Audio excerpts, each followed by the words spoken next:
আগে এই ভিডিওটা দেখো, তারপর বলছি।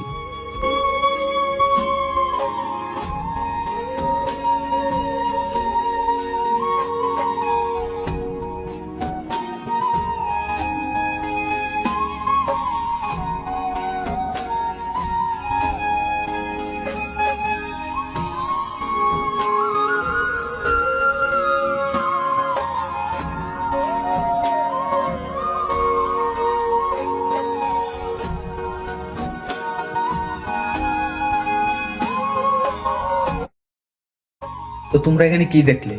এক ধর্মের মানুষ আরেক ধর্মের মানুষকে সাহায্য করছে, দেখতে কতই না ভালো লাগছে। কিন্তু আজকাল অনেক জায়গায় ধর্ম নিয়ে বিরোধিতা চলছে, নানান ধরনের কথাবার্তা চলছে। যখন তুমি বিপদে পড়বে তখন কি তুমি ধর্ম দেখবে, নাকি কে তোমাকে সাহায্য করছে সেটা দেখবে?